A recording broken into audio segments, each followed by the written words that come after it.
Saúdo aos irmãos com a graça e a paz do Senhor Jesus Cristo. É um privilégio para mim, meus irmãos, uma grande honra participar destes momentos de culto ao Senhor com todos vocês e me alegrar por ver que esta igreja completa seu 6º ano de organização eclesiástica e de cultuar com os irmãos nesta noite. Convido a todos para que abramos a palavra de Deus no livro de Levítico, no seu capítulo de número 3. É o 3º livro da Bíblia, Gênesis, Êxodo, Levítico, no seu 3º capítulo também. Trata este capítulo dos sacrifícios pacíficos. Essa é a lei da oferta pacífica. E eu convido você a lermos este capítulo, todos, seus 17 versículos. Assim nós lemos na palavra de Deus. Se a oferta de alguém for sacrifício pacífico, se a fizer de gado, seja macho ou fêmea, oferecê-la-á sem defeito diante do Senhor. E porá a mão sobre a cabeça da sua oferta e a imolará diante da porta da tenda da congregação. E os filhos de Arão, os sacerdotes, aspergirão o sangue sobre o altar ao redor. Do sacrifício pacífico fará oferta queimada ao Senhor, a gordura que cobre as entranhas e toda a gordura que está sobre as entranhas, como também os 2 rins, a gordura que está sobre eles, e junto aos lombos, e o redenho sobre o fígado com os rins tirá-los-á. E os filhos de Arão queimarão tudo isso sobre o altar em cima do holocausto que estará sobre a lenha no fogo. É oferta queimada de aroma agradável ao Senhor. Se a sua oferta por sacrifício pacífico ao Senhor for de gado miúdo, seja macho ou fêmea, sem defeito a oferecerá. Se trouxer um cordeiro por sua oferta, oferecê-lo-á perante o Senhor, e porá a mão sobre a cabeça da sua oferta, e a imolará diante da tenda da congregação. E os filhos de Arão aspergirão o sangue sobre o altar em redor. Então, do sacrifício pacífico trará o Senhor por oferta queimada a sua gordura, a cauda toda, a qual tirará rente ao espinhaço, e a gordura que cobre as entranhas e toda a gordura que está sobre as entranhas, como também os 2 rins, a gordura que está sobre eles e junto aos lombos. E o redenho sobre o fígado com os rins, tirá-los-á. E o sacerdote queimará tudo isso sobre o altar. É manjar da oferta queimada ao Senhor.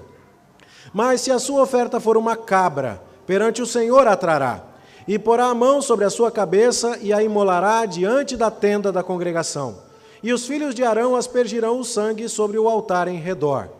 Depois trará dela a sua oferta, por oferta queimada ao Senhor, a gordura que cobre as entranhas e toda a gordura que está sobre as entranhas, como também os 2 rins, a gordura que está sobre eles e junto aos lombos, e o redenho sobre o fígado com os rins tirá-los-á. E o sacerdote queimará tudo isso sobre o altar. É manjar da oferta queimada de aroma agradável. Toda a gordura será do Senhor. Estatuto perpétuo será durante as vossas gerações em todas as vossas moradas. Gordura nenhuma, nem sangue jamais comereis.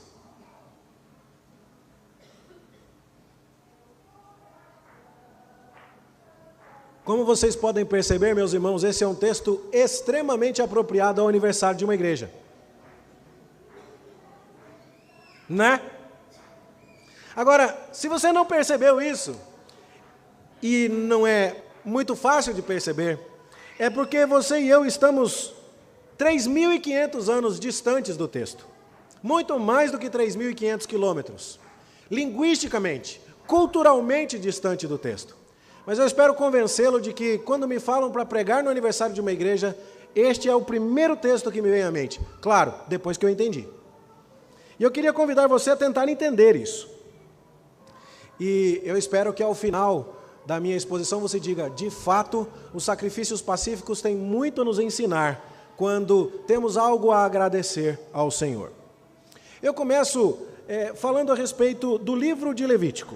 Se você vai no início do livro, as primeiras palavras são: chamou o Senhor a Moisés e da tenda da congregação lhe disse. Isso aqui é muito significativo, irmãos, porque nós estamos lidando com uma realidade aqui. Deus mandou construir uma tenda chamada tabernáculo. E Deus instruiu especificamente a Moisés no capítulo 25 do Êxodo: vocês vão fazer uma tenda para que eu more no meio do povo de Israel. É uma virada fantástica na história. Por quê? Porque se você ler os capítulos iniciais de Gênesis, onde Deus e o homem eram vizinhos e moravam num condomínio de luxo de alto padrão, chamado Jardim do Éden, o que aconteceu? Adão foi expulso. Por causa do seu pecado, Deus o colocou para fora do Jardim do Éden. Aquele privilégio de Deus e o homem morarem tão próximos foi perdido de maneira trágica. E, embora Deus tivesse feito uma promessa de que ele reverteria aquela situação, quando um descendente da mulher iludida haveria de pisar a cabeça da serpente, que foi quem a iludiu, essa restauração ainda não havia começado. Nós vimos que essa semente viria pela linhagem de Abraão, nós tivemos algumas pistas a respeito disso, mas Deus e o homem ainda não eram vizinhos. E no capítulo 25 de Êxodo, Deus diz: façam uma tenda porque eu vou ser vizinho de vocês. E quando a tenda fica pronta, começa o livro de Levítico. E diz o texto: chamou o Senhor a Moisés da tenda da congregação. A presença de Deus estava lá, em cima da arca da aliança, numa nuvem de glória, que vai ser chamada em documentos extra-bíblicos de Shekinah. E a presença de Deus ali é tão visível que todos se atemorizam, mas Deus chama Moisés. É curioso porque é Deus quem expulsa Adão e Eva do jardim, mas é o próprio Deus quem chama Moisés para que entre no tabernáculo. A proposta de Deus aqui é dar sequência na reversão da maldição do pecado. Deus está cuidando disso. E isso é tão simbólico que o nome do livro de Levítico, em hebraico, tem a ver com as primeiras palavras: chamou o Senhor a Moisés. Eles preferem destacar a mensagem do livro em relação às suas primeiras palavras. É Deus dizendo: eu pus Adão para fora, mas agora estou pondo Israel para dentro. Moisés, vem. Isso por si já é muito simbólico. Só que ainda existe um grande problema. Você lembra o que acontecia no Jardim do Éden? O que é que Deus fez para que Adão não voltasse para dentro do Jardim do Éden? Ele colocou lá uma espada reluzente que se revolvia, para que o homem não voltasse ao jardim, comesse da árvore da vida e permanecesse eternamente num estado de perdição. Isso marcava bem: um Deus santo e justo não pode habitar junto a um homem pecador. E é por isso que o homem sai do jardim e não pode voltar de qualquer jeito. Só que agora, quando Deus está na tenda chamando Moisés para entrar, ele também não pode entrar de qualquer jeito. Ele também precisa entender que sacrifícios, que ofertas, que o derramamento de sangue animal será necessário para que essa convivência entre o Deus Santo e o homem pecador não seja mortal para o homem. Então, Deus diz: eu vou aceitar as ofertas do povo de Israel. Vocês vão poder vir até mim e eu vou receber vocês. E é assim que o livro de Levítico continua no verso 2 do capítulo 1. Fala aos filhos de Israel e diz-lhes: quando alguém de vocês trouxer oferta, eu vou aceitar. Deus agora está dizendo: eu vou deixar vocês chegarem perto. Vocês podem oferecer sacrifícios para mim que eu vou receber, nos meus termos, nas minhas condições. Porque a minha exigência de justiça é de tal ordem que o relacionamento entre o Deus e o homem não vai ser mantido em termos que o homem define, mas em termos que o próprio Deus define. Então Deus está dizendo: pode entrar, mas é do meu jeito. Ainda é uma excelente notícia, porque o homem estava fora. E Deus está dizendo: venha. E o livro de Levítico começa com as várias ofertas, os vários sacrifícios que Deus determinou para que o seu povo prestasse culto a ele. O capítulo 1 fala a respeito do holocausto. Causto tem a ver com queimar, por isso você tem a soda cáustica, tá certo? Holocausto quer dizer queimar tudo, e por isso quando Adolf Hitler tentou matar todos os judeus, a tentativa dele entrou para a história conhecida como Holocausto. Quando você queimava um animal inteiro para a glória de Deus, você queria dizer com isso: Deus, eu quero me consagrar inteiramente ao Senhor. E isso então está delimitado no capítulo 1 de Levítico. Quando você queria dedicar a Deus o resultado do seu trabalho, nós lemos na liturgia desta noite que era para se consagrar os dízimos, mas quando você queria fazer isso sem ser num momento específico do ano, você poderia levar um bolo de cereais, um bolo de farinha, de trigo, de cevada. E você dedicava aquele bolo para Deus, dizendo: aqui está, Senhor, o resultado do meu trabalho. Essa era a oferta de manjares, prescrita no capítulo 2 de Levítico. Mas, quando você queria fazer uma festa, e agradecer a Deus por alguma bênção que Ele te deu, e fazer isso na companhia de outras pessoas, você fazia um sacrifício pacífico, capítulo 3. Já começou a melhorar, já dá para entender então o que é que esse texto tem a ver com a gente. Esta era a oferta de gratidão. Se você ler no capítulo 7, verso 12, você vai perceber, numa lei que é dada mais adiante, que a oferta pacífica era para alguém que desejasse adorar a Deus em ações de graças. E se você vai ao verso 16 do capítulo 7, você vai ver que quando alguém deseja fazer um voto de consagração ou uma oferta voluntária a Deus, o sacrifício requerido era o sacrifício pacífico. Então agora já começa a fazer algum sentido, não é? Nós queremos agradecer a Deus pelo aniversário da Igreja Presbiteriana do Jardim Goiás? Sim? Sim.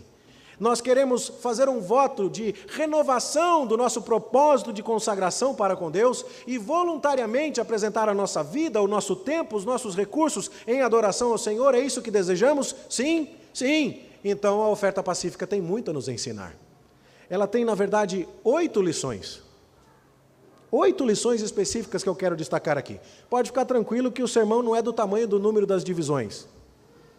Ok? São 8 lições que nós podemos aprender rapidamente.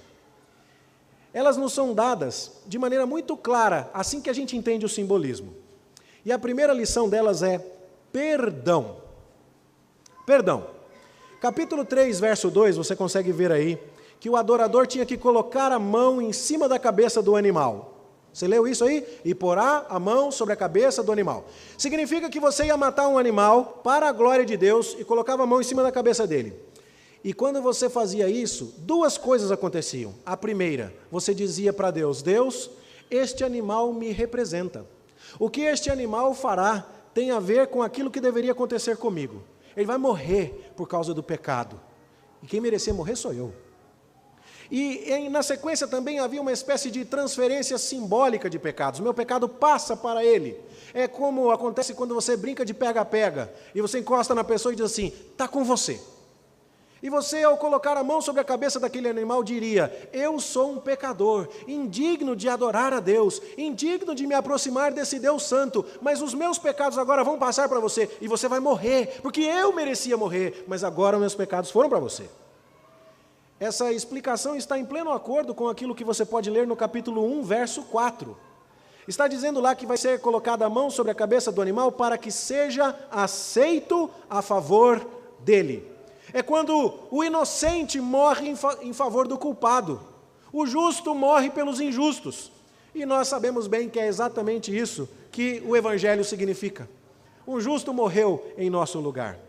O sacerdote, diz o verso 2 do capítulo 3, tinha que pegar o sangue e aspergir sobre o altar. Recolhia o sangue daquele bicho que o próprio adorador matou. Você tinha que enfiar uma faca na goela do bichinho e esperar aquele sangue escorrer. E eu estou vendo a sua cara assim, é sangrento mesmo.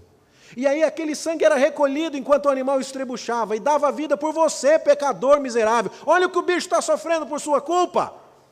E aí você pegava aquele sangue e entregava para o sacerdote, e o sacerdote tinha que aspergir aquilo sobre o altar, como que dizendo: Deus, o bichinho morreu mesmo, o sangue dele está aqui. O atestado de óbito do animal era o seu sangue, e esse atestado era colocado sobre os chifres do altar do holocausto, a parte mais visível do altar, para que Deus, olhando de lá de cima, visse: de fato, um inocente morreu no lugar deste adorador culpado. E essa é a primeira questão. Todos nós que vamos agradecer a Deus por algo, todos nós que vamos cultuar a Deus por algo que Ele está fazendo na nossa vida, precisamos, antes de qualquer coisa, de perdão.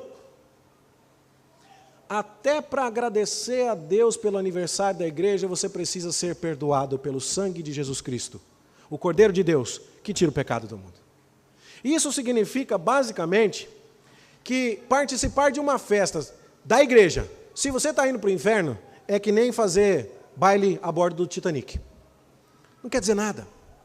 E então, deixe-me dizer, talvez você tenha comparecido aqui nesta noite dizendo, o pessoal da igreja do Jardim Goiás é gente muito boa, eu vou lá porque são muito simpáticos. E você veio aqui participar de uma festa, mas isso não é uma festa, a menos que você já tenha pela fé colocado as suas mãos sobre a cabeça do Cordeiro Jesus Cristo que tira o pecado do mundo, dizendo, Cristo, eu preciso do teu sacrifício inocente e imaculado no meu lugar, porque eu sou pecador e eu careço do teu sangue que me purifica. Se você veio só para participar da festa sem estar perdoado, eu tenho más notícias para você. Você é um pecador que ainda está em maus lençóis. Mas, se você entende esta verdade e confessa seus pecados e olha para Cristo com fé, então há de fato muito a celebrar. A minha esperança é que nós não tenhamos aqui nesta noite, participando da festa conosco, pessoas que ainda não tiveram seus pecados perdoados por Jesus Cristo. Mas se porventura existe alguém nessa condição, hoje é o dia, agora é a hora, para nos voltarmos com fé e arrependimento e em contrição para Jesus Cristo, o Cordeiro de Deus que tira o pecado do mundo, e clamar por perdão, e Ele haverá de nos ouvir. Essa é a primeira lição. A segunda lição, depois do perdão, é a santificação.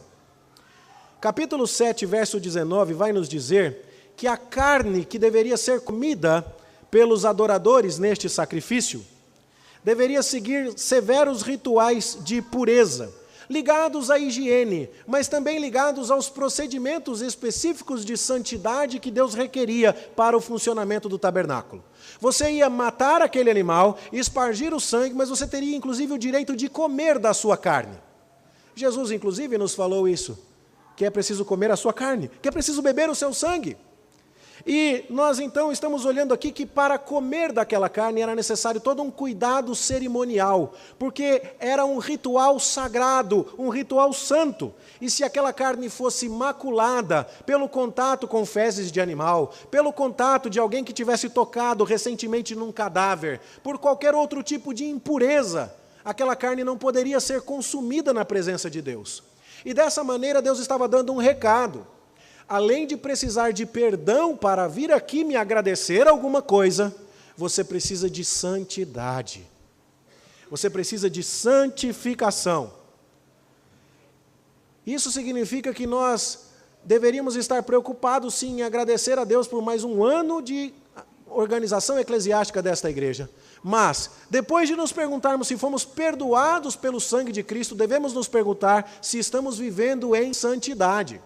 Porque se você que é membro desta igreja, ou se diz cristão, ou está aqui para agradecer o que Deus tem feito nesta igreja, tem vivido lá fora uma vida de pecado, uma vida indigna, saiba, Deus não está aceitando a sua oferta de gratidão. Deus não vai receber o seu culto.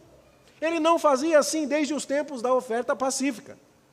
Não há motivo de festa se você está vivendo em pecado. Você não tem nada do que comemorar se achar que um pouquinho de festa vai disfarçar a impureza da sua vida diante de Deus. O Deus que quer receber o nosso culto e a nossa gratidão pelo aniversário desta igreja, quer que creiamos em seu Filho para recebermos o perdão de nossos pecados, quer que vivamos uma vida de santidade. Terceira lição, depois de perdão e santificação, é adoração. Se você vai no verso 7 do capítulo 3, você vai ver que havia um lugar específico para matar esse animal. Você não podia matar o animal em qualquer lugar, congelar a carne, embrulhar em papel alumínio e levar para comer no tabernáculo. Não podia, nem que você tivesse um Tupperware Mega Master Plus. Você não podia fazer isso.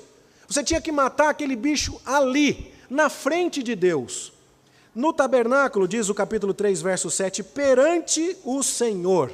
E a ideia era, Deus requereu um lugar específico. A sua nuvem de glória estava pousada sobre a arca da aliança. Os seus olhos estavam olhando para os sacrifícios feitos no tabernáculo. E Deus está dizendo, eu quero ver. É aqui, diante dos meus olhos. Quando nós lemos, lá no capítulo 17, você não precisa abrir agora, nós vamos ver a repetição dessa lei, que qualquer animal que algum judeu, durante o período de peregrinação no deserto, matasse no quintal, ou quisesse matar no seu quintal, ele não podia. Ele tinha que trazer para fazer esse churrasquinho santo no tabernáculo. E qual é o fundamento desta lei de Deus? É que havia uma crença muito generalizada de que o deserto era o lugar de habitação dos demônios. E alguém poderia oferecer sacrifícios aos demônios, e comer carne de animal em honra aos demônios. E Deus está dizendo, vocês são o meu povo. Quem dá a liberdade a vocês sou eu. Quem dá a vocês motivos de gratidão sou eu. Então, se vocês forem agradecer a alguém, tem que agradecer a mim. E se forem cultuar através da carne de um animal sacrificado que vocês vão comer, vocês vão fazer isso diante dos meus olhos. A razão principal disso era evitar a idolatria, o culto aos deuses cananeus e pagãos que habitavam o deserto. Isso servia para ensinar a necessidade da presença de Deus nas celebrações do povo de Israel. Você já parou para pensar como nós às vezes somos idólatras nas nossas festas? E nós comemoramos e agradecemos um monte de coisa, mas não envolvemos o Deus que nos deu essas bênçãos quando vamos fazer festa? Se você não conseguiu pensar nisso, deixa eu te dar alguns exemplos. Eu já fui convidado para aniversário de debutantes, 15 anos, e chamaram cadetes, e chamaram gente para trazer espada, militar, chamaram banda, chamaram artista da Globo. E o pastor foi convidado, mas ninguém lembrou de falar do nome de Deus ou de fazer uma oração. Você já viu o aniversário de casamento que o marido programa um cruzeiro pelo Caribe com a esposa? Glória a Deus você pode fazer isso, mas ele não lembra de orar com ela? Ele não lembra dos votos que assumiu na presença do Senhor? Deus não faz parte da festa, Deus não faz parte da gratidão, e Deus está dizendo, eu sou o motivo de você ter algo para agradecer. Se for matar um animal, é aqui, na minha frente, para você saber que sou eu que te dou essas coisas. Já parou para pensar nisso? O pai dá um carro para o filho que passa no vestibular, o pai faz tantas outras coisas, se esquece de orar. Não cogita marcar um culto em ação de graças, uma reunião do grupo de oração da igreja na sua casa. O aniversário da igreja é fácil, né? Não tem jeito de fazer aniversário da igreja em outro lugar que não seja a igreja. Mas vale uma pergunta aqui, nas suas festas, Deus participa? As suas conquistas, os seus motivos individuais de gratidão, são celebrados na presença de Deus? Deus está dizendo, é tudo diante dos meus olhos, porque sou eu que dou tudo para você. Lembre-se disso. A lição do perdão, a lição da santificação, a lição da adoração. Quarta lição, a lição da consagração. Capítulo 3, verso 1 e verso 6, você vai ler que o animal que deveria ser sacrificado podia ser macho ou podia ser fêmea, mas deveria ser sem defeito. Isso é Deus dizendo assim, quando você for me agradecer por alguma coisa, capricha. Capricha. Eu não quero que você mate aquele cegueta que estava lá no seu rebanho, que você não sabia o que fazer com ele, você falou, vou dar essa porcaria aqui para Deus. Deus não quer o seu resto. Deus quer o seu culto. Deus quer o seu melhor. E nós vemos aqui nos versos 3 e 4 o seguinte, que é para trazer a gordura dos animais e os rins. Nós vivemos numa época em que gordura não é muito valorizada, né? O pessoal vai para a academia para queimar gordura. Mas nos tempos bíblicos eu estava bem na fita. Gordurinha bem valorizada. Era um símbolo da maior riqueza, das maiores reservas de um animal. E especialmente quando isso acontecia no deserto, onde o bicho não tem quase nada para comer, você chegar ao cúmulo de um animal gordo, era um símbolo de prosperidade. E Deus está dizendo, eu quero isso. Quando se fala dos rins aqui, também é algo muito interessante, porque nós falamos, o meu coração está sentindo isso e tudo mais, mas na cultura hebraica a sede das emoções está nos rins. Quando você lê Jeremias 17:10, onde está dizendo que Deus esquadrinha o coração, que esquadrinha o entendimento, em algumas versões a palavra lá é Deus sonda os seus rins. E a ideia é que quando Deus está pedindo os rins e a gordura, está pedindo um animal sem defeito, Ele está pedindo o melhor. Foi por isso que você leu em Gênesis 4:4 que Abel trouxe das primícias do rebanho e da gordura deste. Essa é a ideia. Então, meus irmãos, se tiver bolo de aniversário, eu não falei sobre isso com o pastor, não sei se tem bolo. Tem bolo, pastor? Tem bolo. O primeiro pedaço é para Deus. Se tem alguma coisa na sua vida que você vai celebrar, a honra maior é para Deus. Isso significa que Deus não está pedindo o que sobra do dia do Senhor para você. Ele não pediu para você vir na igreja se der tempo. Ele não pediu para você vir na igreja se você não estiver muito cansado. Ele não pediu para você vir na igreja se o pregador de hoje for de lá ou de cá ou especial, não sei o quê. Ele está dizendo, eu quero o melhor das suas energias. Eu quero que ao sair do culto neste domingo, você já comece a organizar a sua agenda para que domingo que vem você esteja aqui. Porque eu sou o melhor na sua vida. E o seu melhor é para mim. Deus não está pedindo para você o que sobrar das suas energias depois que você se aposentar, depois que você não tiver mais nada para fazer, juntou dinheiro para viver 4 vidas, aí então você se dedica a Deus. Deus não quer isso. Deus quer o seu melhor. Ele soberanamente escolheu as partes do animal que queria para si, e as entranhas dos bichos eram extremamente valorizadas. Nós, talvez, aqui em Goiânia ainda não seja assim, precisa subir um pouco mais no Brasil para começar a gostar bastante de buchada de bode. Lá em São Paulo não é muito apreciado pela maioria. Mas o meu pai, quando tinha um sítiozinho, pediu ao vizinho para matar o porco, o camarada matou o porco, recolheu as vísceras, botou num balde, meu pai perguntou, quanto o senhor quer pelo serviço? Ele olhou para o balde e falou assim, o senhor vai jogar fora as vísceras? Meu pai falou, vou. Ele falou, para mim está pago. Porque para ele aquela era a parte mais preciosa, e na cultura hebraica era exatamente essa a parte mais preciosa da carcaça do animal, e Deus falou, é minha. Você parou para pensar se você colocou o despertador para acordar do seu sono de beleza hoje à tarde com tempo suficiente para chegar pontualmente no culto esta noite? Para dar o melhor do seu tempo para Deus? Ou se você pensou assim, se eu chegar atrasado tudo bem, todo mundo chega mesmo, não vai ter começado ainda, a mensagem é só 7h40. Você deu o resto para Deus ou deu o principal? Essa roupa que você colocou é aquela que você colocaria para comparecer diante da maior autoridade possível? Ou você falou, não, é só Deus que está lá na igreja, isso aqui está bom para Ele. Como é que você tem pensado isso? Vamos fazer festa para Deus? Vamos, então é o melhor para Ele. Perdão, santificação, até eu esqueço de vez em quando, adoração, consagração. 5ª lição, inclusão. Qual animal que podia matar? Depende do seu bolso.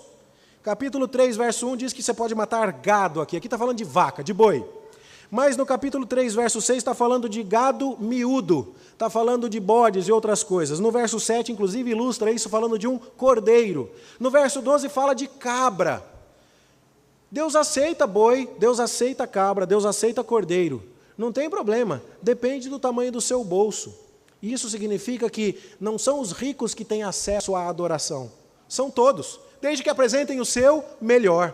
Lembra da viúva pobre que deu uma moedinha que era todo o seu sustento? E ricos depositavam grandes somas de dinheiro e Jesus falou, esses eu não aceitei, mas aquela viúva pobre, ela está sendo recebida, ela deu tudo que tinha, o melhor que possuía. É quando nós olhamos para isso aqui, nós tiramos a mesma conclusão. Não importa o tamanho do animal a ser sacrificado, importa a sinceridade do adorador, importa que ele está dando o seu melhor. Este não é o lugar de pessoas da alta sociedade. E nem o lugar de pessoas da classe economicamente menos favorecida. Não, este é o lugar do povo de Deus. Se você veio para consagrar a Deus aqui o seu melhor, com aquilo que você tem, com toda sinceridade, você está apto a prestar a Deus, pelos méritos de Cristo, perdoado pelo sangue do Cordeiro, vivendo uma vida de santidade, consagrando o seu melhor a Deus, um culto que será aceitável. Aqui não é um lugar de preferências, de gente que vai excluir você porque você tem mais ou tem menos dinheiro. Ninguém perguntou para você quanto você ganha, nem te pediu a declaração do imposto de renda de 2017 para dar a você o direito de se sentar nesses bancos. Não, se você é perdoado por Jesus e quer adorar a Deus com o seu melhor, ainda que ele seja muito pouco, você é bem-vindo para participar desta festa. Isso significa, então, que nós estamos vivendo um prenúncio da glória celestial, onde multidões de todas as línguas, raças, nações, culturas e condições financeiras estarão reunidas diante do Cordeiro para lhe prestar culto. 5 lições. Você lembra? Você lembra? Perdão, santificação, adoração, consagração, inclusão. 6ª, comunhão. Comunhão por quê? Como eu já adiantei a você, esse era o único sacrifício que o adorador podia comer da carne do animal sacrificado. No holocausto, lembra que eu falei, tinha que queimar tudo? Você não comia nada. Na oferta de manjares, era um bolo de farinha. Você não podia comer. E aqui, na questão da oferta pacífica, você comia carne. Você quer ver um exemplo? Talvez você nunca tenha atinado. Lembra que Eucana, o pai do profeta Samuel, com suas esposas Ana e Penina, ele dava porção dobrada de carne para Ana, porque ela não tinha filhos? Você já sabe agora qual é o sacrifício que ele estava oferecendo, né? Era uma oferta pacífica, de gratidão pelo ano que ele tinha passado debaixo da bênção de Deus. Você podia comer. E a ideia da oferta pacífica tem a ver com estarmos em paz, estarmos vivendo o shalom, aquela paz, você já deve ter ouvido sobre isso, que reflete a nossa relação em paz com Deus, mas também a nossa relação em paz com o próximo. Comer junto com alguém na Bíblia significa estar em paz com essa pessoa.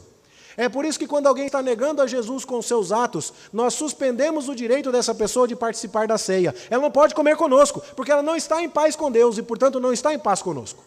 E ela não deve sentar-se à mesma mesa de Cristo conosco, para não profanar essa mesa. Mas quando você se senta à mesa com alguém naquela cultura, isso significa uma profunda comunhão. A gente perdeu o que é isso? A gente vai aqui no Flamboyant, senta na praça de alimentação com a bandeja do Habib's, o outro está com a bandeja do McDonald's na frente, um cara que você nunca viu está com a bandeja do Burger King do lado, e assim vai. E a gente senta para comer com gente que a gente não conhece. Mas na cultura hebraica isso não era assim, não. Quando você se sentava para comer com alguém, você estava dizendo, você é bem-vindo. Lembra de Jesus em Apocalipse? Eis que estou à porta e bato. Ele está falando com a igreja. Se alguém abrir, entrarei e cearei com ele e ele comigo. Teremos a mais íntima e a mais profunda comunhão.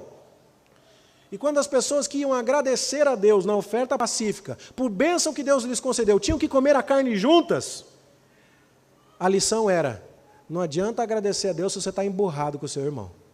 Ih, agora pegou você, hein? Você estava dando graças a Deus por essa igreja, mas você estava quase esquecendo que tem aquele irmão que você não aguenta. Querido, para participar desta festa com tranquilidade, você precisa fazer as pazes. Pois foi o próprio Senhor Jesus Cristo que falou que quando você vier ao altar, e o altar ali é o altar do holocausto, para trazer a sua oferta, e você se lembrar que o seu irmão tem alguma coisa contra ti, o que é que você tem que fazer? Deixa lá a tua oferta e vai primeiro se reconciliar com o seu irmão, e depois você volta. E esta palavra é para incomodar aqueles que estão muito agradecidos a Deus por mais um ano de vida nessa igreja e estão emburrados e estão bicudos com os irmãos. Deus não quer isso. Deus não quer isso. Deus quer que vivamos em paz, ao ponto de sentarmos e partilharmos o pão e o cálice, que são os símbolos do corpo e do sangue de Jesus. 7ª lição. Consideração. Então vamos lá, eu vou tentar aqui também. Eu que prego o sermão e eu não consigo decorar os 8, que é bastante, né? Tem perdão, tem santificação, tem adoração, tem consideração, tem consagração, eu já estou trocando a ordem, inclusão, e agora comunhão, e agora consideração. O que é consideração? Lá no capítulo 7, verso 14, você pode ler depois, você vai ver que existe um bolo que acompanha esse sacrifício. Quando você oferecia esse sacrifício, você tinha que trazer junto um bolo de farinha. É quase como os goianos aqui, né? Quando faz churrasco aqui, tem que ter aquele feijão tropeiro e a mandioca, não é assim? Lá em São Paulo tem que ter o vinagrete e a farinha. Aqui tem que ter a mandioca. E eu gostei da mandioca, comi um churrasco ontem e estava ótimo. Oferta pacífica. Ô, Senhor da glória. Estava bom. Bom, ali, quando você fazia essa oferta, você tinha que levar um bolo de farinha. E esse bolo de farinha, ele era dado ao sacerdote que oferecesse o sacrifício por você. Aquele que te representasse diante de Deus. Era uma espécie de respeito prestado ao líder religioso do povo de Israel. Como que dizendo, Deus tem abençoado o seu povo e ele recebe o nosso culto aqui. E quem trabalha aqui para nos ensinar a vontade de Deus é você, sacerdote. E quando nós viemos até aqui para cultuar a Deus e agradecer, está aqui um bolo de farinha para agradecer a Deus. Uma parte vai ser queimada, mas a maior parte é para você, sacerdote. E lá no capítulo 7, verso 31, você vai ver que da carne do animal, as vísceras já eram de Deus, porque o melhor é de Deus. Mas o peito e a coxa direita eram de Arão e seus filhos. O peito é uma parte significativa, onde tem uma carninha mais, polpuda do animal. E a coxa, você sabe como é, um pernilzão do bicho. O peito inteiro e um pernil eram do sacerdote. O que é que Deus está querendo ensinar com isso? Honre as autoridades constituídas. Honre-as, inclusive, com sustento material. Isso significa que a festa de aniversário desta igreja também deveria levar em conta se os seus pastores, os seus presbíteros, os seus diáconos, os seus professores estão sendo honrados e incentivados na posição que exercem. Estamos vivendo dias em que não gostamos da autoridade. Quem aqui que gosta de guarda de trânsito? Quem aqui que já não se pegou aqui desejando praga sobre um juiz de futebol? Sobre uma professora na escola que te deu nota baixa? Ou fez isso com seu filho? Mas Deus está nos ensinando que as autoridades são seus ministros para o nosso bem. E quando vamos agradecer a Ele, deveríamos agradecer, inclusive, que Ele coloca pessoas para regularem a nossa vida. E Ele está dizendo, você vai me agradecer por alguma coisa? Lembra do sacerdote. Honra o sacerdote. dá o peito para ele, dá a coxa direita para ele, dá um bolo asmo para ele. Preste o devido respeito. A quem honra, honra, diz a palavra de Deus. Nós podemos fazer isso, inclusive, entre nós, quando respeitamos os mais idosos entre nós. Quando respeitamos as gestantes, as pessoas com dificuldade de mobilidade, com qualquer outro tipo de coisa. Considerar uns aos outros e levar em conta a posição que ocupa a pessoa, a necessidade que tem a pessoa. Isso faz parte de uma festa adequada, conforme os padrões de Deus. Eu acho que eu não vou lembrar o 7 até agora, mas eu estou chegando no 8º. Perdão. Eu preciso lembrar que sem o perdão de Cristo, Deus não aceita o meu culto. Santificação. Se eu estiver vivendo uma vida imunda, Deus não vai aceitar o meu culto. A adoração. Eu tenho que me voltar para Deus, porque Ele é a razão do meu culto. Consagração. O melhor é para Deus. Inclusão. Todo mundo, pobre ou rico, é bem-vindo. Comunhão. Sem estar em paz com o próximo, eu não devo agradecer e cultuar a Deus. Consideração. Honra para com as autoridades constituídas. E, por fim, antecipação. A oferta pacífica era, na verdade, um prelúdio do que vai acontecer no céu e do que já aconteceu no Calvário. O que aconteceu no Calvário? Jesus Cristo, sobre quem pela fé nós colocamos a nossa mão e dissemos: Pai, o meu pecado precisa ir para Ele e a justiça dele precisa vir para mim. Isso é o fato, é a realidade. Deus tratou a Cristo como pecador e trata a mim como justo. O nome disso é a doutrina da justificação. Pela fé, a justiça de Jesus passou a ser minha, e o pecado que era meu foi pago por Ele. Eu troquei de lugar com Ele. A oferta pacífica estava antecipando essa realidade.